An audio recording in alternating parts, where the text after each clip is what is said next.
दोस्तों जैसा कि आप लोगों को पता है कि यूपी पुलिस कांस्टेबल का जो हमारा एग्ज़ाम है, री एग्ज़ाम जो हो चुका है, आप लोगों को पता है। उसके बाद आंसर की जो है वो भी आ चुकी है। आंसर की नहीं देखे हैं तो आप लोग जाकर चेकआउट कर लीजिएगा। कैसे देखना है उसका फुल प्रोसेस वीडियो मैंने बता दिया है, जाकर वो वीडियो चेकआउट कर लीजिएगा। मेरे आप चैनल पर आप लोग को मिल जाएगा। हालांकि उसका डिस्क्रिप्शन में लिंक भी दे दूँगा, वहाँ से भी आप लोग ओपन करके देख लीजिएगा। इसके बाद आप लोग को आंसर की आप लोग को पता चल गई है, रिटन एग्ज़ाम हो चुका है सारा कुछ। अब जो बच्चे इंतज़ार कर रहे हैं वो रिजल्ट डेट का इंतज़ार कर रहे हैं, और साथ ही साथ फिजिकल की कट ऑफ देखना चाहते हैं कि फिजिकल में कितने नंबर होने पे वो फिजिकल की तैयारी कर सकते हैं। और सारा कुछ आप लोगों को इस वीडियो में क्लियर करने वाले हैं, तो वीडियो बने रहेगा एंड तक। और चैनल को सब्सक्राइब नहीं किया तो चैनल को सब्सक्राइब करके बेल आइकन को ऑल पे क्लिक कर दीजिएगा, ताकि फ्यूचर में आने वाली सारी अपडेट आप लोग को सबसे पहले मिलती रहे। यूपी पीबी की तरफ से यहाँ पर ऑफिशियल वेबसाइट पर ओपन हो गए हैं। यहाँ पर सारी अपडेट जो है वो यहाँ पर दिया जाता है। तो यहाँ पर जो भी अपडेट आप लोग जानना चाहते हैं तो यहाँ से भी आप लोग देख सकते हैं। अब आप लोग को दिखा देते हैं कि यहाँ पर यूपी पुलिस रिजल्ट जो है वो कब अनाउंस किया जाएगा और रिजल्ट आप लोगों को किस मंथ में आएगा। ठीक है, सबसे मेन इंपॉर्टेंट चीज़ है कि रिजल्ट कब तक आता है, क्योंकि उसी के हिसाब से आप लोग फिजिकल का डेट समझ सकते हैं कि फिजिकल कब होने के चांसेस हैं। ठीक है, और रनिंग पूरा जो प्रोसेस है वो कंप्लीट प्रोसेस आप लोग को वीडियो के माध्यम से बता दिया जाएगा कि रनिंग वगैरह कैसे, क्या कुछ कितना टाइमिंग वगैरह रहेगा, क्या क्या इसमें प्रोसेस है, सैलरी वगैरह क्या रहने वाली है, और फुल डिटेल एक प्रॉपर वीडियो आप लोग को इस वीडियो के माध्यम से मिल जाएगी। तो वीडियो को एक लाइक कर दीजिएगा और ज़्यादा ज़्यादा इसको शेयर कीजिएगा ताकि सभी लोग देख सकें। ठीक है, क्योंकि आप लोगों को पता है 60,244 वैकेंसी है और लगभग फिजिकल के लिए कम से कम 3 लाख के करीब बच्चे जो हैं वो क्वालिफ़ाई किए जाएंगे। ठीक है, और 3 लाख के 2.5 से 3 लाख के करीब बच्चे में यहाँ पर हो जाएगा। उसके बाद से ही आप लोग का फिजिकल जो है उसमें कंपटीशन जो है वो मेन वही होगा। ठीक है, रिटन एग्ज़ाम तो क्वालिफ़ाई कर लिया, उसके बाद अब फिजिकल पे मेन ध्यान रहेगा वो। और यहाँ पर कट ऑफ जो है वो कितना जाने वाला है वो दिखा देते हैं। उससे पहले आप लोग का थोड़ा सा कन्फ्यूजन मैं दूर कर दूं कि यहाँ पर जो रिज़ल्ट है, जो बच्चे रिज़ल्ट का इंतज़ार कर रहे हैं तो उनका रिज़ल्ट जो है वो आप लोग यहाँ से देख सकते हैं। यहाँ पर देखिए थोड़ा डिटेल दिया गया है, आप लोग पढ़ना चाहे तो पढ़ सकते हैं वीडियो पॉज करके। बाकी आप लोग को थोड़ा मैं मेन चीज़ें आप लोग को दिखा देता हूँ। पीईटी पीएसटी जो भी हमारा होगा फिजिकल, वो हमारा जनवरी में होने के चांसेस हैं। ठीक है, जनवरी में होने के चांसेस क्यों हैं वो आप लोग को दिखा देते हैं। यहाँ पर जो आप लोग का आंसर की है वो आ चुकी है। आंसर की में आप लोगों का नंबर देख लिया गया है, देख लिए होंगे। उसके बाद से आप लोगों को यहाँ पर फिजिकल के लिए इंतज़ार करना पड़ेगा जनवरी तक। और क्योंकि जो आप लोग का रिज़ल्ट है वो रिज़ल्ट डेट जो है वो नवंबर के लास्ट वीक नहीं तो दिसंबर के फर्स्ट वीक में आने के चांसेस हैं। और जब रिज़ल्ट आएगा उसके 1 महीने बाद ही आप लोग का फिजिकल होगा, इतना ध्यान रखिएगा। ठीक है, तो यहाँ पर आप लोग को देख सकते हैं यहाँ पर नवंबर या दिसंबर 2024 में पॉसिबल है, लास्ट वीक या फर्स्ट वीक में। ठीक है, बाकी फिजिकल जो है वो जनवरी में होने के चांसेस हैं। कोई भी दिक्कत आती है, आप लोग कन्फ्यूजन है तो आप लोग कमेंट बॉक्स में कमेंट कर सकते हैं। और अपना जो एक चीज़ और है वेरी इंपॉर्टेंट है कि अपना जो टोटल मार्क्स है और आप लोग का कैटेगरी कौन सी है वो मेरे को कमेंट कर दीजिएगा, ताकि मैं उस हिसाब से आप लोग को आगे का जो डिटेल है वो बता सकूं कि फ़िज़िकल की तैयारी कर रहे हैं कि ना करें। क्योंकि कन्फ्यूजन में रहेंगे तो आगे की तैयारी भी नहीं कर पाएंगे। जैसे किसी के बच्चे का नंबर कम भी है तो थोड़ा सा बहुत ज़्यादा कम है तो वो कन्फ्यूजन में है कि मेरा होगा कि नहीं होगा, इस वजह से वो आगे की तैयारी भी नहीं कर पा रहा है किसी और चीज़ की। ठीक है, तो उसको कन्फ्यूजन में है वो दूर कर दूँगा, ताकि आप लोग बेफिक्र होकर फिजिकल की तैयारी करें, या फिर नहीं हो रहा है तो फिर आगे किसी चीज़ की तैयारी करें। ठीक है, अब दिखा देते हैं कि आप लोग कट ऑफ जो है वो कितना जाने वाला है, ताकि उसी हिसाब से आप लोग आगे जो है वो तैयारी कर। दोस्तों एक बहुत ही बड़ी जानकारी आप लोग को देने जा रहे हैं एसएससी जीडी की। आप लोगों को पता है कि फॉर्म अप्लाई होना स्टार्ट हो चुके हैं। इसकी तैयारी जो भी कैंडिडेट कर रहे हैं उनके लिए बेस्ट बुक जो मैं बताने जा रहा हूँ वो चक्षु प्रकाशन की है। यहाँ पर आप लोगों को शॉर्ट ट्रिक में पूरा सॉल्यूशन जो है वो दिया गया है, पूरा आप लोग को यहाँ पर दिखा देते हैं। और यहाँ पर कैसे ऑर्डर करना है, ये बुक की खासियत क्या है, वो सारा कुछ आप लोग को बताने जा रहे हैं। तो यहाँ पर थोड़ा सा आप लोग समय दे के ध्यान से देखिएगा। इसमें जो कवरअप किए गए हैं सारे टॉपिक वो वेरी इंपॉर्टेंट है, कुछ भी एक्स्ट्रा इसमें कवर नहीं किया गया है। जो इंपॉर्टेंट जो क्वेश्चन आएंगे एग्ज़ाम में केवल वही यहाँ पर क्वेश्चन जो है वो इसमें कवर किया गया है। तो ये बहुत ही अच्छी बात है, क्योंकि पूरी बुक पढ़ने से कोई फ़ायदा नहीं है, इतना पढ़िए जितना काम आ सके। ठीक है, तो इसके लिए पूरा इसमें जो भी टॉपिक जो दिए गए हैं वो सारे टॉपिक यहाँ से देख सकते हैं आप लोग। जितने भी टॉपिक कवर किए गए हैं ये सारे एग्ज़ाम में पूछे जाने वाले क्वेश्चन हैं। और ये इसमें एक चीज़ सबसे इंपॉर्टेंट है कि इसमें जो शॉर्ट ट्रिक सॉल्यूशन जो दिया गया है वो सबसे इंपॉर्टेंट है, क्योंकि आप लोगों को पता है कि एग्ज़ाम सॉल्व करना में तो सभी को आता है, लेकिन कम समय में कितना ज़्यादा सॉल्व करेंगे वो बेस्ट रहता है। ठीक है, तो यहाँ पर सारे जो शॉर्ट ट्रिक बताई गई है वो वेरी इंपॉर्टेंट है, बहुत ही अच्छे तरीके से यहाँ पर बताई गई है। बाकी इसको ऑर्डर करने के लिए आप लोग को कॉम्बो भी मिल जाएगा पूरा, चारों सेट हिंदी और इंग्लिश जो भी आप लोग का सब्जेक्ट है। और बाकी आप लोग एक बुक भी मंगाना चाहते हैं तो ऑर्डर कर सकते हैं। कैसे आप लोग कॉम्बो दिखा देते हैं यहाँ पर। तो ये हमारा कॉम्बो मिल जाएगा, आप लोग कॉम्बो भी मिल जाएगा रीजनिंग, मैथ, सामान्य ज्ञान और हिंदी, ठीक है। यहाँ पर आप लोग कॉम्बो भी मिल जाएगा। एक बुक मंगाना चाहते हैं तो वो भी एक बुक भी मंगा सकते हैं। डिस्क्रिप्शन में आप लोग को लिंक मिल जाएगा, वहाँ से भी आप लोग ऑर्डर कर सकते हैं। अमेजॉन, फ्लिपकार्ट पर भी यहाँ पर अवेलेबल है, ठीक है। बाकी कोई भी जानकारी कर आप लोग को चाहिए तो आप लोग को नंबर दिया गया है, उस पर कॉल कर सकते हैं, बात कर सकते हैं, ठीक है। तो इसी बुक को तुरंत ऑर्डर करें और यहाँ पर अपना पढ़ाई जो है वो जारी रखें, क्योंकि कम समय में सिलेक्शन पाना है और इस वैकेंसी में सिलेक्ट होना है, तो ये बुक सबसे बेस्ट है, ठीक है। यहाँ पे एक चीज़ वेरी इंपॉर्टेंट है, यहाँ पर जितनी लड़कियाँ हैं या फिर लड़के हैं उन लोगों के लिए एक चीज़ बता दूँ कि जो 20% लड़कियों का यहाँ पर सिलेक्शन होना है, 60,244 वैकेंसी है, तो लड़की के लिए बहुत ही अच्छी खबर है, क्योंकि इसमें कम से कम 12,000 जो हैं वो केवल लड़कियाँ सिलेक्ट होंगी। तो उनका जो कट ऑफ है वो थोड़ा सा कम रहेगा, इतना ध्यान रखिएगा। बाकी कैटेगरी वाइज तो कम ज़्यादा होता ही है, वो तो आप लोग को पता है। तो यहाँ पर जो मेल के लिए और फीमेल के लिए बहुत अच्छी बात है यहाँ पर, क्योंकि फीमेल ही काफ़ी ज़्यादा यहाँ पर सोच रही थी कि हम लोग का सिलेक्शन जो है वो नहीं हो पाता है या फिर कट ऑफ बहुत ज़्यादा हाई जाता है। तो इस मामले में थोड़ा सा उन लोगों का कट ऑफ जो है वो कम रहेगा, क्योंकि 20% जो है वो लड़कियों का सिलेक्शन होना तय है, ठीक है। अब यहाँ पर जनरल, SC, ST, OBC का कट ऑफ यहाँ पे दिया है। दो कैटेगरी और हैं यहाँ पर जो इसका कट ऑफ नहीं दिया गया है, वो है EWS और ESM, एक्स सर्विसमैन और EWS का। उसका कट ऑफ मैं बता देता हूँ। जो EWS के कैंडिडेट हैं वो ये उतना ध्यान रखिएगा कि आप लोगों का जो कट ऑफ है वो OBC से थोड़ा सा 1-2 नंबर ज़्यादा रहेगा, ठीक है। इतना ध्यान रखिएगा, जो मैं OBC का कट ऑफ अभी बताऊँगा। और ESM की बात करें तो ESM अगर एक्स सर्विसमैन के कुछ कैंडिडेट हैं तो आप लोग कमेंट में अपना नंबर बता दीजिएगा। साथ ही साथ आप लोग कट ऑफ बता देता हूँ कि 90+ अगर आप लोग का है तो आप लोग का आराम से सिलेक्शन जो है वो हो जाएगा। 85 या 80 भी है तो भी आप लोग आराम से तैयारी कीजिएगा, आगे का जो भी प्रोसेस है। अब यहाँ पर जनरल कैंडिडेट हैं तो 185 से 195 मेल कैंडिडेट के लिए। अब यहाँ पर 210+ लेके चलिएगा, ठीक है। 210+ लेके चलिएगा तो आप लोग को टेंशन फ्री रहेंगे, कोई भी कन्फ्यूजन नहीं रहेगा, फ्री माइंड से आप लोग का सिलेक्शन 100% होना है। अब यहाँ पर क्यों मैं ऐसा कह रहा हूँ, क्योंकि मान लीजिए कि 185 जा रहा है, अगर 185 नंबर है तो आप लोग का फिजिकल में तो चांस बन सकता है, लेकिन फाइनल में आप लोग का कोई चांस नहीं रहेगा, ठीक है। इसलिए मैं बोल रहा हूँ कि 10 नंबर अगर ज़्यादा है तो आप लोग टेंशन फ्री रहिए।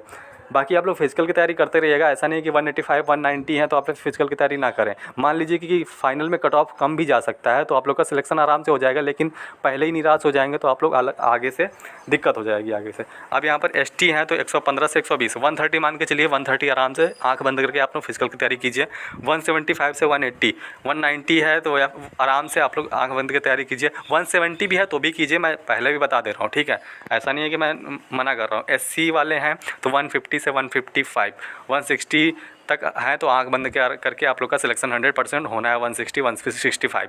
अब फीमेल की बात करो तो फीमेल के लिए यहाँ पे देख सकते हैं फीमेल का भी दिया हुआ है 181 से 191, 110 से 115, 170 से 175, 145 से 150।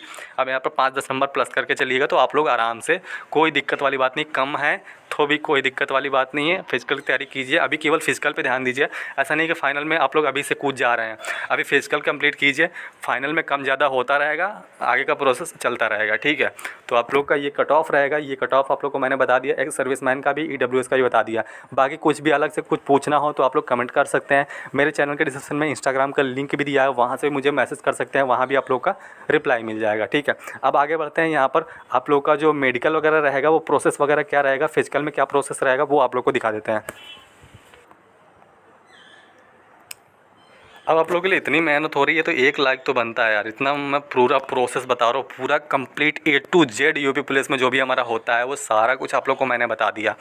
अब यहाँ पर जो आप लोग का सिलेक्शन प्रोसेस वगैरह है वो आप लोग को बता देता हूँ। ये सबसे इंपॉर्टेंट है क्योंकि बहुत से लोगों को यहाँ पर पता ही नहीं होगा, क्योंकि जो कैंडिडेट इंटर पास करके जाते हैं, फॉर्म फिलअप कर देते हैं, उनको क्या ही कुछ पता रहता है। जो बहुत ज़्यादा एग्जाम दे चुके हैं उन लोगों को तो कोई टेंशन नहीं है, लेकिन जो इंटर पास करके पहली बार ही फॉर्म भरते हैं तो उन लोगों के लिए दिक्कत है, क्योंकि फिजिकल रिटन एग्ज़ाम अगर गलती से भी तैयारी करके भी क्वालिफाई कर लेते हैं तो फिजिकल में अगर थोड़ा सा भी मिस्टेक किया तो सिलेक्शन से बाहर हो जाएंगे, तो सारी मेहनत उन लोगों की बेकार हो जाएगी, ठीक है। और जो सपना सजोए रहते हैं कि हमारा पहली बार में ही सिलेक्शन हो जाएगा, वो उन लोगों का निराशा हाथ लगती है, ठीक है। तो यहाँ पर एक चीज़ ध्यान रखना है, 60,240 वैकेंसी है। थोड़ा सा मैं जल्दी बताने की कोशिश करूँगा क्योंकि जो चीज़ें आप लोगों को पता है केवल वो रिवीजन करना है, ठीक है, रिवाइज़ करना है। 23 से 31 अगस्त तक एग्ज़ाम हुए, 5 दिन एग्ज़ाम चले, 2 शिफ्टों में एग्ज़ाम चले, टोटल 10 शिफ्ट। इसमें जो हमारा प्रोसेस है वो सिलेक्शन प्रोसेस क्या है, हमारा रिटन एग्ज़ाम है, फिर आप लोग का पीटी पीएचटी है जो फिजिकल होगा, उसके बाद आप लोग का मेडिकल होगा, फिर आप लोग का डॉक्यूमेंट्स वेरिफिकेशन होगा, फिर एक फाइनल कट ऑफ आएगी, ठीक है। फिर उसके बाद सिलेक्शन आप लोग का हो जाएगा। इसमें आप लोग को सैलरी जो है वो 21,700 से लेकर 69,100 रुपये तक रहेगी। पहला स्केल जो हमारा बनेगा 21,700 से लेकर 700 रुपये लेकर तक बनेगा, ठीक है। ऑफिशियल वेबसाइट वगैरह दिया है, यहाँ से आप लोग जानकारी लेना चाहते हो तो ले सकते हैं। बाकी मैं तो हूँ ही जानकारी देने के लिए। वीडियो को ज़्यादा शेयर कीजिएगा। अब यहाँ पर थोड़ा सा नीचे स्क्रॉल करते हैं, यहाँ पर वैकेंसी वगैरह डिटेल दी गई, किस किस कैटेगरी में कितनी वैकेंसी हैं, ये सब चीज़ें आप लोग तो पता ही है, बाकी जानने की ज़रूरत नहीं है। स्क्रीनशॉट लेना चाहे तो ले सकते हैं। फॉर्म फीस की बात करें, नई वैकेंसी जैसे आएगी तो उसमें अगर कुछ जानना चाहते हैं तो फॉर्म फीस आप लोग का जनरल ओबीसी के लिए यहाँ पर 400, SC ST वाले के लिए एक्सेप्टेड, सेम टू सेम, यहाँ पर कोई भी छूट वगैरह नहीं है। अब यहाँ पर थोड़ा सा नीचे स्क्रॉल करते हैं, यहाँ पर एज लिमिट आप लोग को देख सकते हैं। यहाँ पर एज लिमिट क्या है अभी तो कुछ जानने की ज़रूरत नहीं। सिलेक्शन प्रोसेस मैंने आप लोग को बता दिया। एग्ज़ाम किस टाइप से होता है, कौन कौन से सब्जेक्ट से कितने क्वेश्चन पूछता है, टाइमिंग क्या रहती है यहाँ पर, और माइनस मार्किंग वगैरह सब कुछ यहाँ पे दिया गया है। टोटल क्वेश्चन और टोटल मार्क्स वो भी यहाँ से देख सकते हैं आप लोग। अब यहाँ पर मेन आते हैं, यहाँ पर हाइट चेस्ट जो आप लोग का पीटी पीएचडी जब अब होने वाला है, जो भी कैंडिडेट सिलेक्ट हो जाएंगे यहाँ पर रिजल्ट आने के बाद, उनका जो फिजिकल होगा उसमें क्या कुछ होगा, मिनिमम हाइट कितनी होनी चाहिए और यहाँ पर चेस्ट कितनी होनी चाहिए। मेल कैंडिडेट के लिए यहाँ पर देख सकते हैं जनरल ओबीसी SC वालों का 168 सेंटीमीटर हाइट होनी चाहिए और चेस्ट होना चाहिए 79 नॉर्मल, और फुलाने पर 5 सेंटीमीटर फूलना चाहिए, यानी 84 पहुँचना चाहिए, 84। ST वालों का केवल छूट मिलेगा हाइट चेस्ट में, 160 सेंटीमीटर हाइट होनी चाहिए और 77 यहाँ पर नॉर्मल होनी चाहिए चेस्ट, और फुलाने पर 82 पहुँचना चाहिए, यानी 5 सेंटीमीटर फूलना चाहिए, वो कंपलसरी है। अब यहाँ पर फीमेल की बात करो तो इसमें जो हाइट और हाइट की जगह यहाँ पर जो हाइट के बाद इन लोगों का वेट होगा फीमेल का, ठीक है। तो जनरल ओबीसी SC वालों को 152 सेंटीमीटर हाइट होनी चाहिए और जो वेट होना चाहिए वो 40 किलोग्राम होना चाहिए। ST कैंडिडेट हैं तो 147 सेंटीमीटर हाइट है तो भी चलेगा, आराम से हो जाएगा, और 40 किलोमीटर वेट होना चाहिए, ठीक है, इससे कम नहीं होना चाहिए, ये चीज़ें ध्यान रखनी है। रनिंग की बात करो तो यहाँ पर मेल और फीमेल की रनिंग कितनी होनी चाहिए, तो यहाँ पर 4800 मीटर 25 मिनट का समय मिलेगा रनिंग के लिए मेल कैंडिडेट को, और वहीं फीमेल कैंडिडेट को 2400 मीटर यहाँ पर रनिंग होगा, 14 मिनट का समय मिलेगा। अब 2400 मीटर यानी कि 2 किलोमीटर और 400 मीटर, और 4800 मीटर यानी कि 4 किलोमीटर और 800 मीटर, यानी 5 किलोमीटर में 200 मीटर कम, ठीक है। सैलरी मैंने आप लोगों को बता दी, 5200 रुपये पे स्केल बनेगा, और 5200 से लेकर 20,000 रुपये तक, और 2000 ग्रेड पे रहेगा, टोटल मिला के 21,700 लगभग रहेगा, ठीक है। तो ये थी कुछ बेसिक डिटेल। अब आप तो को दिखा देते हैं कि मेडिकल में क्या कुछ होने वाला है, क्योंकि मेडिकल के लिए भी बहुत बच्चे जो हैं वो चिंतित रहते हैं, काफ़ी जन कन्फ्यूज रहते हैं कि मेडिकल में हमारा बाहर तो नहीं हो जाएंगे, क्या गलती करें, क्या गलती ऐसी कर दें, वो मतलब गलती मिस्टेक ना करें, उसके लिए तो आप लोग को मेडिकल में भी कन्फ्यूज नहीं होना है, टेंशन फ्री रहना है, सब कुछ कंप्लीट रखना है। अब यहाँ पर थोड़ा सा मेहनत आप लोगों को करना रहेगा, क्योंकि मैं पूरा अगर एक स्टेप बाय स्टेप एक एक चीज़ें बताऊँगा तो आप लोग वीडियो बहुत ज़्यादा लंबी हो जाएगी और उतना आप लोग को समझ में नहीं आएगा। बाकी यहाँ पर मेन चीज़ें आप लोग बता देते हैं। मेडिकल टेस्ट में आप लोग का जो होगा वो क्या क्या होगा। फीमेल का अभी मैं बता दूँगा, फीमेल का अलग से एक बिल्कुल सा थोड़ा सा लास्ट में मैं बता देता हूँ। बाकी आप लोग यहाँ से भी थोड़ा सा जल्दी जान लीजिएगा। यहाँ पर आप लोग का हाइट वगैरह तो ये सब फिर से होगा मेडिकल में भी, ठीक है, इतना अच्छा ध्यान रखिएगा। हाइट वगैरह ये सब चीज़ें फिर से वो होंगी। बाकी मैंने ये सब चीज़ें बता दी हैं। मेडिकल टेस्ट में आप लोगों को किन किन अंगों का परीक्षण होगा वो आप लोग को दिखा देते हैं। यहाँ पर कैंडिडेट के आपस में टकराते हुए घुटने नहीं होने चाहिए, जिसको नौकनी वगैरह बोलते हैं ना। काफ़ी व्यक्ति ऐसे होते हैं जिनके घुटने आपस में टकराते हैं, ऐसे व्यक्ति को भर्ती के पात्र नहीं माना जाएगा। घुटने आपस में सटने नहीं चाहिए, घुटनों के बीच गैप होना चाहिए। ये सब चीज़ें आप लोग को पता है। कैंडिडेट के धनुषाकार पैर नहीं होने चाहिए, धनुषाकार पैर नहीं होने चाहिए। घुटनों के नीचे सर्किल या आर्च नहीं होना चाहिए, मतलब कि पैर धनुषाकार हो, जोड़ों में कहीं असमानता ना हो, ठीक है। कैंडिडेट के पैरों के तलवे फ्लैट नहीं होना चाहिए, बिल्कुल चिपटा नहीं होना चाहिए। गैप जो होता है ना वो तलवों के नीचे वो होना चाहिए, ठीक है। उभरा होना चाहिए, मतलब कि पैर फ्लैट ना हो, अंगूठों में हेलिक्स ना हो, छाती अंदर की धसी ना हो, मतलब जो सीना वगैरह है वो सब कुछ जैसे होता है नॉर्मल इंसान का वैसा होना चाहिए, बिल्कुल चिपटा नहीं होना चाहिए। उभरे हुए स्वस्थ मसल होने चाहिए, और बिल्कुल कुपोषण टाइप में वैसा नहीं होना चाहिए। अभ्यर्थी की सुनने की क्षमता अच्छी होनी चाहिए, जो आई होनी चाहिए, जो हमारा जिसे हम सुनते हैं ईयर वगैरह, वो चीज़। और अभ्यर्थी की आंखें यानी कलर ब्लाइंडनेस से मुक्त हो, आंखें लाल हरा जो भी हमारा है वो रंगों की पहचान कर सके, इतना सक्षम होना चाहिए, ठीक है। अभ्यर्थी का मानसिक और शारीरिक स्वास्थ्य जो है वो अच्छा होना चाहिए। आंखें थोड़े से प्रकाश में ही चौंध ना हो, जैसे थोड़ा सा लाइट पड़ता है ना तो आंखें बंद होना जाती हैं, उस टाइप से थोड़ा सा ना हो, ठीक है। हड्डियों में कोई कहीं असमानता ना हो, जैसे फ्रैक्चर वगैरह होता है वो सब चीज़ें ना हो, कहीं बाहर हड्डी वगैरह ना निकली हो, ये सब चीज़ें। अभ्यर्थी के आँखों की दूरदृष्टि और निकट दृष्टि दृष्टि सामान्य हो, यानी बिना चश्मे की दृष्टि क्षमता होनी चाहिए, चश्मे वाला नहीं होना चाहिए, ये सब चीज़ें होना चाहिए, ठीक है। उपरोक्त के अलावा अभ्यर्थियों का ब्लड प्रेशर, जो हमारा यूरिन टेस्ट वगैरह, ये सब चीज़ें होंगी, ठीक है। मेडिकल टेस्ट में कैंडिडेट यहाँ पर थोड़ा सा ध्यान दीजिएगा, मेडिकल टेस्ट में फेल होने की दशा में कैंडिडेट चाहे किसी भी कैटेगरी का हो, सेवा नियमावली के अनुसार पुलिस भर्ती के लिए अयोग्य होगा। कोई भी कैंडिडेट हो, किसी भी कैटेगरी का हो, उससे कोई मतलब नहीं, फेल होने का मतलब फेल, ठीक है। मेडिकल टेस्ट से पहले मेरी सलाह है कि आप यहाँ पर सरकारी अस्पताल में जाकर, हाँ ये चीज़ें बहुत इंपॉर्टेंट है, आप लोग सरकारी अस्पताल में जाकर पहले ही अपना एक टेस्ट करवा लीजिएगा, ताकि टाइम मिल सके, अगर कुछ प्रॉब्लम होती है तो उसके लिए भी डॉक्टर से सलाह ले सके, सही कर सके, ठीक है। तो इस चीज़ें में मेन ध्यान रखिएगा। अब यहाँ पर कुछ लड़कियों का कमेंट सोच रही होंगी कि यहाँ पर मेरा नहीं बताया, फीमेल का नहीं बताया। मेन चीज़ें आप लोग का सेम टू सेम ऐसा रहेगा, लेकिन मैं आप लोग को फीमेल के लिए अलग से एक बता देता हूँ, आप लोग को थोड़ा सा इंतज़ार कीजिए। जितनी भी लड़कियां हैं यहाँ पर ध्यान कीजिएगा, आप लोग का जो आप लोग का मेडिकल होगा वो किस टाइप से होगा। Uttar Pradesh police, UP police के लिए महिला उम्मीदवारों के लिए चिकित्सा परीक्षण में शामिल होने के बाद आप लोग का वजन जो होगा वो यहाँ पर होगा, आप लोग का चेक किया जाएगा, और 40 किलोग्राम होना चाहिए। और दृष्टि बिना चश्मे के दोनों आँखों से न्यूनतम दूरी की 6x6 और निकट दृष्टि की यहाँ पर जो हमारा 0.5 होनी चाहिए, ये चीज़ें आप लोग की होनी चाहिए। अभ्यर्थियों को सुनने में कोई कमी नहीं होनी चाहिए, यानी कि आप लोग को सुनने की जो क्षमता है वो अच्छी होनी चाहिए। जो आप लोग का दांत है उसमें उम्मीदवारों के दांत और मसूड़े स्वस्थ होने चाहिए, कीड़े वगैरह नहीं होने चाहिए, पायरिया वगैरह जो भी हमारा होता है वो सब नहीं होना चाहिए। सामान्य स्वास्थ्य, हृदय, फेफड़े, पेट, अन्य अंगों की जांच होगी। उम्मीदवारों में कोई भी चिकित्सा समस्या नहीं होनी चाहिए, ये चीज़ ध्यान रखना है। हृदय, फेफड़े, पेट वगैरह में कोई प्रॉब्लम नहीं होनी चाहिए। अन्य परीक्षा जो होगी उसमें ब्लड टेस्ट होगा, यूरिन टेस्ट होगा, हाथ और पैर की जांच होगी, घुटने की जांच होगी, फ्लैट पैर परीक्षण होगा, छाती का एक्सरे होगा, ड्रग स्क्रीनिंग, रक्तचाप और इलेक्ट्रोकार्डियोग्राम। जो मैंने मेल के लिए बताया वो सेम लगभग इतना कुछ होगा, ठीक है।